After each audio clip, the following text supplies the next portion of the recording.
Tudo bem? Meu nome é Érico, sou estudante de graduação aqui de Ciências Contábeis da Universidade Federal do Rio Grande do Sul e hoje eu e o meu grupo vamos falar um pouco sobre a Previdência Social. Logo de cara, eu gostaria de fazer uma breve apresentação, que a Previdência Social ela é um direito constitucional e ela está garantida no artigo 6 da Constituição Federal de 1988 como um direito social fundamental. A sua finalidade principal é proteger os cidadãos em casos de incapacidade de trabalho, seja ele por idade avançada, lesões ou doenças, acidentes durante esse período de trabalho, e também como redistribuir a renda ao longo da vida para suavizar o consumo e garantir uma velhice digna. E como ela funciona, É comparável a um seguro de vida. Os trabalhadores contribuem durante a vida ativa e os benefícios são pagos na inatividade ou incapacidade, como eu havia lhe dito. Ela também promove a redistribuição social, reduzindo a pobreza e a desigualdade, e embora haja limitações na prática,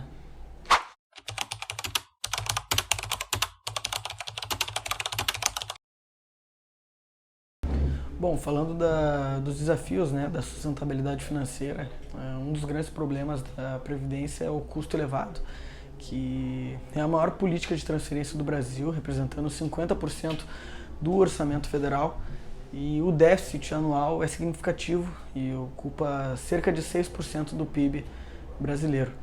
Nós também temos os problemas de arrecadação, que as contribuições previdenciárias correspondem somente a 8% do PIB e são insuficientes para cobrir os gastos, e a questão da informalidade das novas formas de trabalho, como as mídias sociais, que dificultam para ampliar a base contributiva. E também temos a questão das reformas implementadas, que tiveram um impacto limitado, pois elas focaram mais nas despesas do que em ampliar a arrecadação.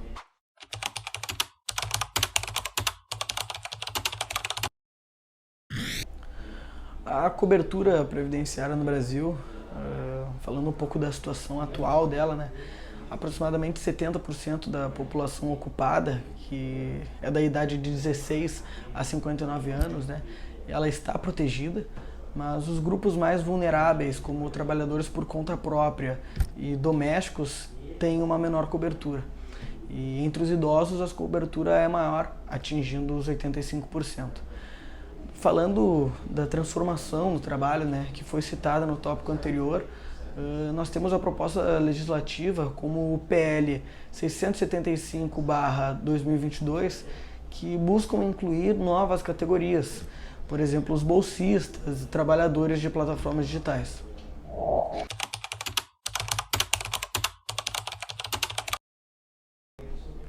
Bom, um assunto, um tópico muito comentado também, entre todos os governos que passam, é a necessidade de uma nova reforma tributária, Então, ela tem o contexto brasileiro atual, que a carga tributária é elevada sobre os salários, ela encarece o custo do trabalho, para as empresas principalmente, E isso também reduz a competitividade entre as empresas.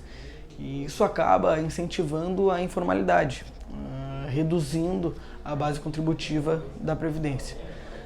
Nessas propostas, citada por ambos os lados, como eu lhe disse, tem como principal objetivo simplificar o sistema tributário para reduzir os custos administrativos, que hoje são muito altos no Brasil, e criar um modelo que combata a desigualdade sem penalizar o crescimento econômico, que talvez seja o principal objetivo em todos os governos.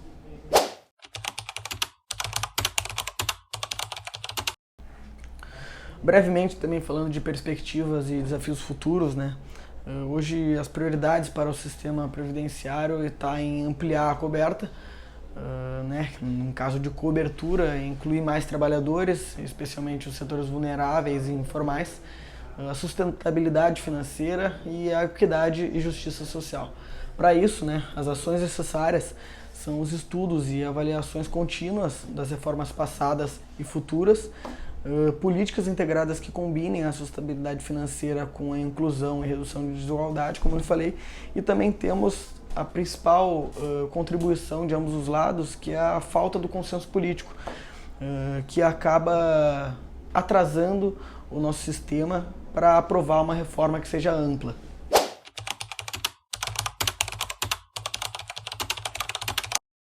Olá, tudo bem? Me chamo Lohana, sou estudante aqui do curso de Ciências Contábeis da Universidade do Rio Grande do Sul e hoje eu vou estar aqui falando um pouco do panorama atual da Previdência Social.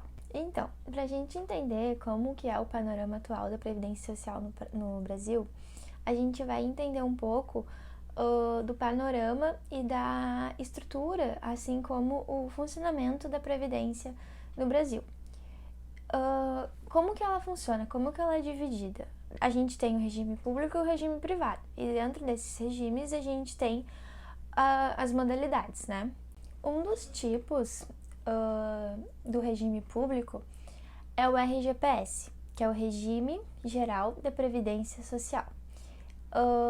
Ele é financiado por contribuições de empregados e empregadores e ele abrange contribuintes do setor privado. Outro tipo de regime dentro da amplitude dos regimes públicos é o RPPS, que é o Regime Próprio de Previdência Social. Ele é específico para servidores públicos efetivados e ele, quando comparado com outros regimes, como anteriormente citado, ele apresenta algumas discrepâncias, né? E isso às vezes acaba resultando nessa desigualdade social. Outro tipo de regime é o SPSM, que é o Sistema de Proteção Social dos Militares. Ele é destinado a contribuintes da Força Militar, como policiais militares e bombeiros, e ele possui regularidades de benefícios diferenciadas, diferente dos outros regimes citados antes, e também, às vezes, ele acaba sendo um pouco mais vantajoso, né, quando comparado com, por exemplo, o RGPS, por questões de valores, questões de o benefício da pensão, que é bem conhecido no país. Agora, indo para o âmbito privado, um dos tipos que a gente tem é a previdência complementar. Hoje no Brasil a previdência complementar ela se estrutura pelas entidades fechadas de previdência complementar, né, as FPCs. Elas têm regulamentação própria, órgão regulamentador próprio, né, a Previc, e a participação do contribuinte, né, do participante, ela é facultativa, então é opcional, né, ela é privada e ela tem como próprio nome complementar porque ela veio com o intuito de complementar a renda paga pelo INSS, né, pela Seguridade Social Pública.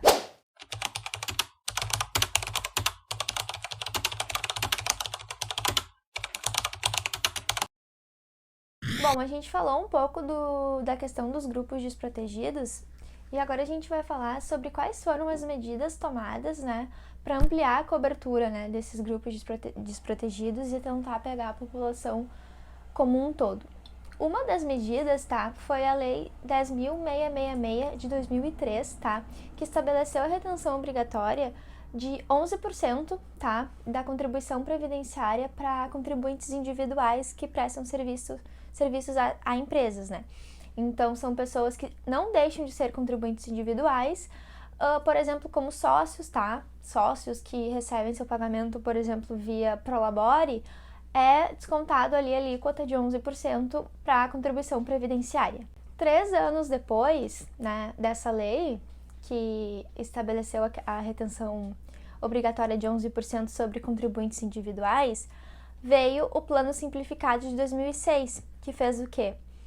Reduziu a alíquota de 20% para 11% para aqueles contribuintes que recebiam até o salário mínimo. Então, os segurados também passaram a ter uma alíquota inferior, possibilitando assim a participação de mais pessoas. Uma outra medida tomada, né, para ampliar a cobertura foi a criação do MEI em 2009, tá? Do microempreendedor individual, que incentivou a formalização de empreendedores, né, de pequenos empreendedores, com baixo custo do valor da contribuição, né, o que foi bom. Só que, por outro lado, as empresas passaram a contratar as pessoas, né, via MEI. As empresas deixaram de contratar pessoas pelo método seletista, né, pela via consolidação das leis trabalhistas, pessoas não eram mais CLT, não eram mais segurados dessa modalidade e passaram a ser contribuintes individuais via MEI, né? E isso acabou gerando pejotização no país, né? O que foi bem debatido. Outro ponto a ser debatido, né, é a questão da sustentabilidade financeira da previdência social, tá? É um tema bem debatido, né, há muito tempo. E qual é um ponto interessante a ser dito? A questão das pressões demográficas e econômicas, né? O que se sabe? Se sabe que o envelhecimento da população, ele aumenta a razão de dependência. Então, o que é essa razão de dependência? É a relação entre o número de beneficiários em relação ao número de contribuintes. E se essa relação não estiver equilibrada, esse sistema pode vir a se tornar insustentável a longo prazo. Outro tópico importante a ser dito é que em 2019 os regimes previdenciários juntos, eles consumiram cerca de 5,1% do produto interno bruto, tá? Com o RRPS e o SPSM apresentando benefícios médios muito superiores ao RGPS, tá? Aqui estão os números. Outro ponto importante a ser dito é a questão das reformas recentes, né? Em 2019, a gente teve a emenda constitucional 103 de 2019, que introduziu a idade mínima de aposentadoria para mulheres e para homens, tá?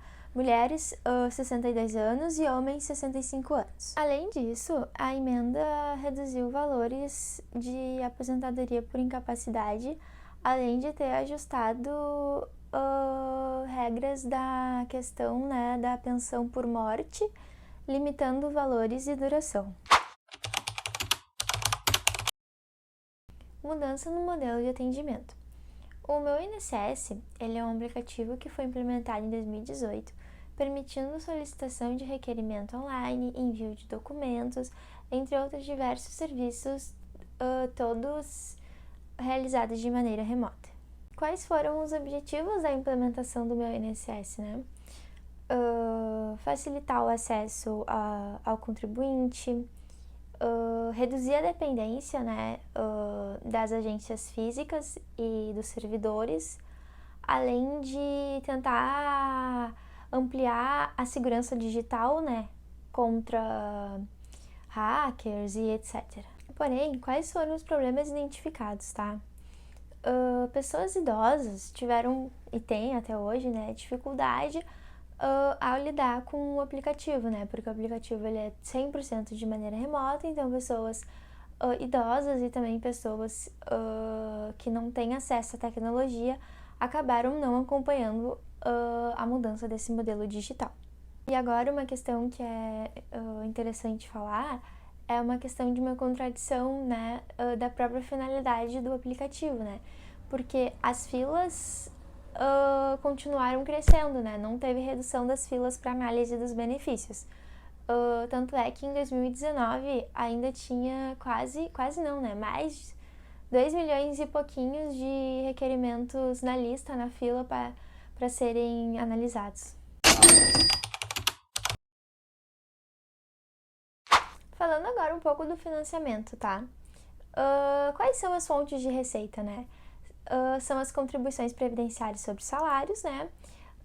A receita bruta de pequenos produtores rurais e de pequenas empresas, como aquelas enquadradas no então Simples Nacional. E uma outra fonte de receita também, né, importante a ser dita, é a complementação do Tesouro Nacional, principalmente via COFINS. Agora falando um pouco sobre os desafios e as controvérsias, né, desse financiamento, né.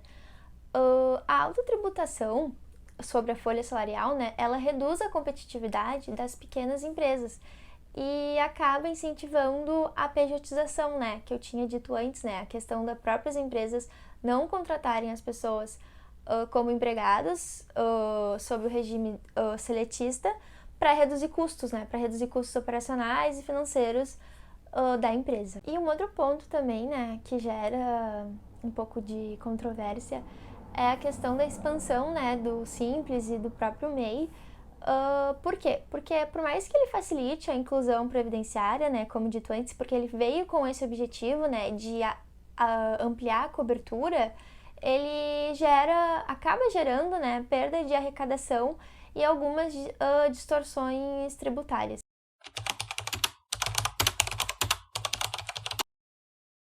Então, pra gente finalizar, tá, de forma bem completa, essa parte completa, mas ampla, né, essa parte do panorama atual da Previdência Social, tá, vamos falar sobre a questão da transparência e do monitoramento, né. Quais são os indicadores da transparência e do monitoramento que a gente tem, né? O Ministério da Previdência, ele monitora os dados, né, sobre despesas, cobertura e sustentabilidade, tá? E desde 2020, ele publica indicadores de adequação e equidade, né? Avaliando se os regimes previdenciários, né, todos esses citados anteriormente, eles estão justos, né? Como que tá o calculatorial desses benefícios, como é que tá o plano, né? Divulgando isso para a população como um todo.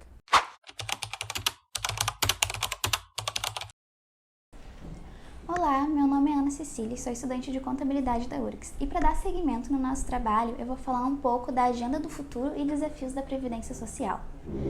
Então, a Previdência Social, ela tem esse desafio de ampliar a sua inclusão sem perder a sustentabilidade financeira e a justiça social. Então, o que isso significa? Ela quer buscar expandir a cobertura para grupos excluídos, como trabalhadores informais, por exemplo, sem perder o equilíbrio fiscal do sistema.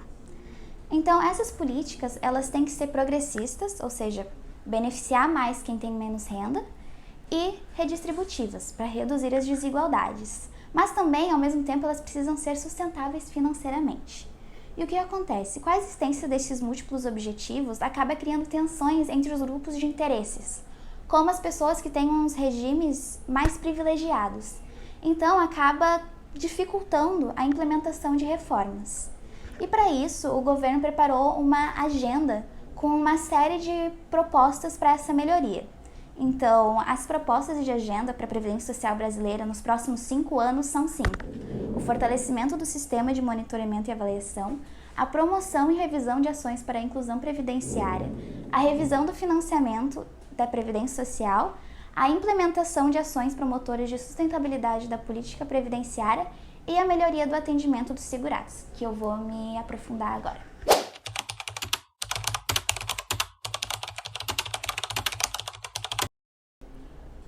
Começando agora na primeira proposta, que é o fortalecimento do sistema de monitoramento e avaliação.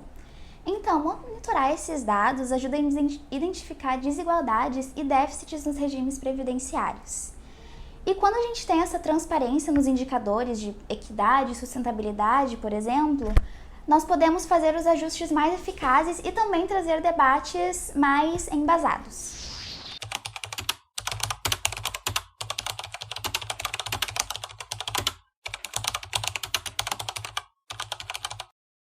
Revisão do financiamento da Previdência Social. Então, as altas contribuições sobre os salários acabam desestimulando a formalização e criam até incentivos para a informalidade ou a pejotização. E também os planos subsidiados, como eu comentei com o MEI, acabam gerando perdas de arrecadações e desigualdade entre contribuintes. Então, o que o governo propõe? Eles querem reavaliar o modelo de financiamento para não depender só das folhas salariais, mas buscando outras fontes de receita. Eles querem também propor um ajuste nas alíquotas para que os trabalhadores da mesma capacidade contributiva, eles contribuam de forma semelhante. E também eles querem introduzir mecanismos de progressividade nas contribuições, como alíquotas variáveis por faixa de renda.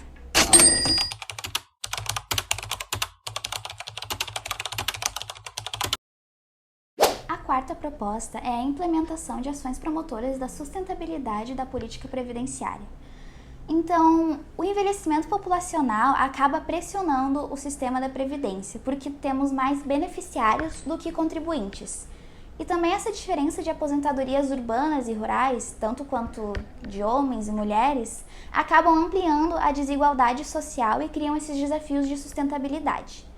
O governo propõe introduzir mecanismos automáticos que ajustem a idade de aposentadoria baseado na expectativa de vida dos contribuintes.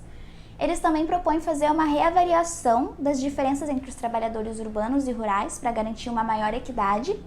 E, além disso, eles querem estudar os efeitos das reformas previdenciárias de 2019, e trabalhistas de 2017 sobre a cobertura e sustentabilidade. Já seguindo um pouco para o último tópico, a última proposta é a da melhoria do atendimento dos segurados. A digitalização do INSS, como a colega comentou mais cedo, embora tenha modernizado, ela criou uma grande barreira para os grupos vulneráveis, como idosos e pessoas com pouco acesso à internet. Então elas acabam ficando prejudicadas nessa questão. E além disso, quem consegue ter o acesso e fazer o seu cadastro acaba ficando numa fila que hoje é histórica e as análises de benefícios ficam postergando os direitos dessas pessoas e acabam prejudicando os segurados.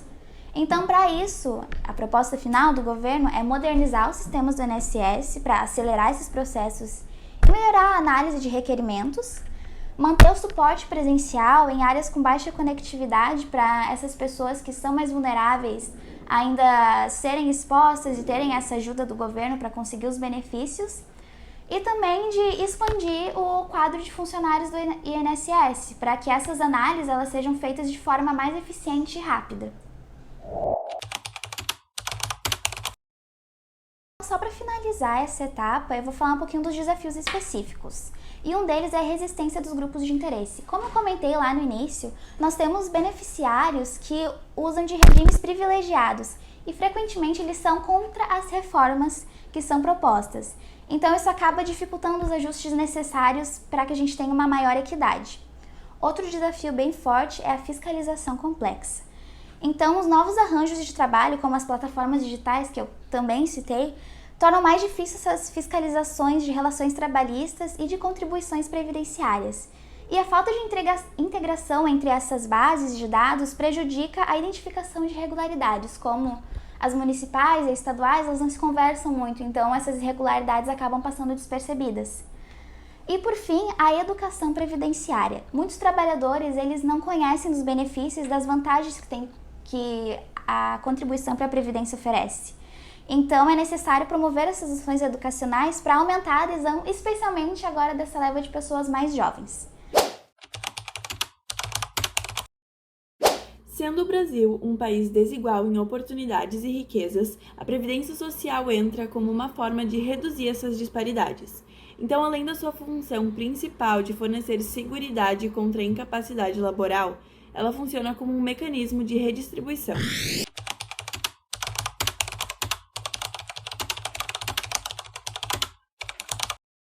Para equilibrar esses princípios de inclusão previdenciária, justiça social e sustentabilidade financeira, buscaram-se iniciativas e propostas para a agenda futura.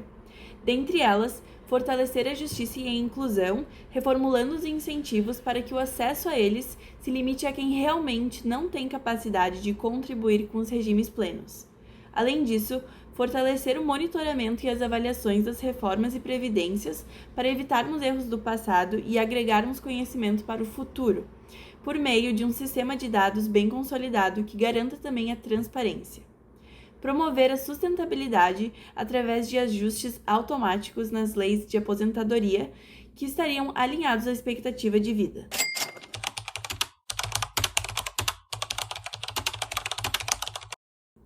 Revisão do financiamento da Previdência, buscando por alternativas que dependam menos da folha salarial e incentivar a previdência nas pautas de reforma tributária. A implementação dessas propostas passariam por alguns desafios que também foram abordados na agenda. Garantir o crescimento sustentado e acompanhado, incentivar a transparência nos debates para convencer grupos contrários e sistemas seguros que acompanhem dados de diferentes regimes, além de utilizar ferramentas de controle de fraude. Ou seja, a Previdência Social ela é baseada em 3 pilares: inclusão, equidade e sustentabilidade. Eles seriam essenciais para garantir a segurança econômica e a justiça social, e essas novas propostas adaptariam o sistema às novas realidades.